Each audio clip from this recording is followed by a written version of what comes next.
Hello, good morning students. सबसे पहले मैं आज पे नीट का क्वेश्चन पेपर नीट 2025 का कुछ क्वेश्चंस लेके आया हूँ। मीडिया सोशल मीडिया में नीट 2025 फिजिक्स के रिगार्डिंग बहुत सारे सब लोगों के व्यूज़ देखने को मिले। फिजिक्स का पेपर ऐसा था, फिजिक्स का पेपर वैसा था, फिजिक्स बहुत टफ था, लेकिन इन मेरे ओपिनियन से ऐसा कुछ था नहीं। अगर आप सीरियसली पढ़े हैं और प्रॉब्लम प्रैक्टिस आपने किया है तो आपको पेपर बहुत डिफिकल्ट नहीं लगेगा। That paper is on average level. हाँ, हर पेपर में 4-5 क्वेश्चंस ऐसे होते हैं जिसके लिए आपको एक्स्ट्रा एफर्ट्स लगाने होंगे, है ना। क्योंकि जनरली हम कभी भी कोई भी चीज एग्जाम, कॉम्पिटिटिव एग्जाम देने होते हैं तो वो कुछ क्वेश्चंस ऐसे बनाए ही इसलिए जाते हैं जिससे बच्चों को रैंकिंग में हम डिफरेंशिएट कर सके। लास्ट ईयर तक होता क्या था कि 720 आउट ऑफ 722 बहुत सारे स्टूडेंट्स स्कोर कर लेते थे, लेकिन इस साल से ऐसा है नहीं। If you work hard, if you study seriously and solve all the concept problem, then you will find every problem in your notebooks in my class notebook, right? मैंने बहुत सारे क्वेश्चंस देखे जो हम क्लास नोटबुक की copy में है। Out of 45 questions मुझे लगता है कि 35 क्वेश्चंस तो क्लास नोट्स और वो कॉन्सेप्ट डायरेक्ट क्लास नोट्स के कॉन्सेप्ट पे, तो उसी में मैं क्वेश्चन को आज डिस्कस कर रहा हूं। ये क्वेश्चन था, in some appropriate units time t and position x relation of a moving particle is given by. ये रिलेशन हमें जो गिवन है t equals to x square plus x, तो हमसे क्या पूछा गया है? Acceleration of particle.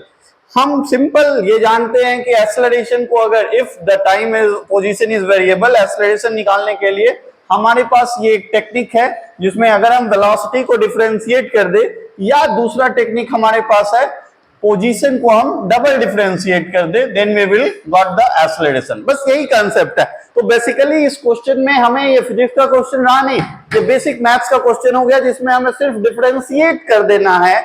इस इक्वेशन को अगर हम डिफरेंशिएट कर दे, then we will get that the answer of this equation. So हम डिफरेंशिएट करते हैं left hand side and right hand side. Let us see what we are getting.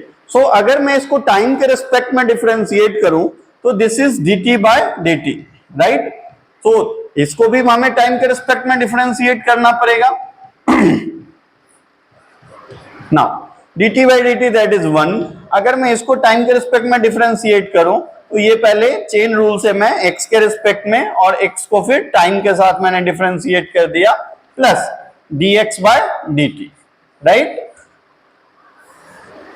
1 is equals to x square का differentiation x के respect में 2x और dx by dt that is v, plus again this is dx by dt that is v।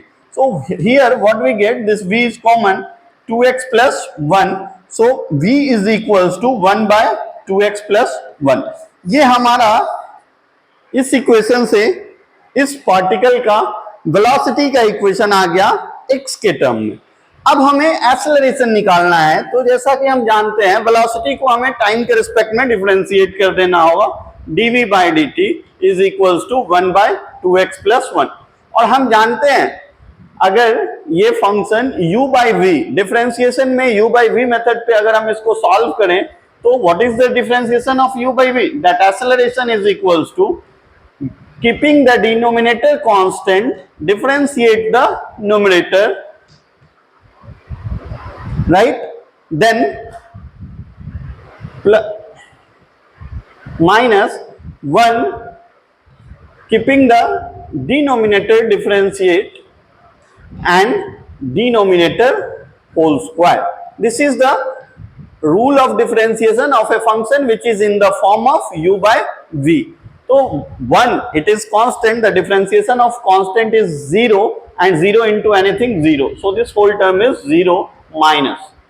Here if we differentiate, then 2 taking outside constant dx by dt that is v, and 1 differentiation 0 and upon 2x plus 1 whole square, and from here we got v is equals to 1 by 2x plus 1. So if we put that value 1 by 2x plus 1 square, this is q. So this is the acceleration of that particle, that is minus 2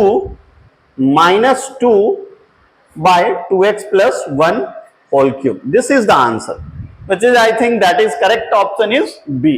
So आप अगर concept से हैं, concept अगर आपके mind में है, आप basically practice करें तो ऐसा नहीं है कि प्रॉब्लम्स वेरी डिफिकल्ट है, ये एक मिथ है जिसके स्टूडेंट्स के माइंड में डाला गया है। पेपर बहुत बढ़िया था, एवरेज था, और अगर आपने सीरियसली ट्राई किया है तो आप अच्छा स्कोर कर सकते हैं फिजिक्स में, राइट। Thank you.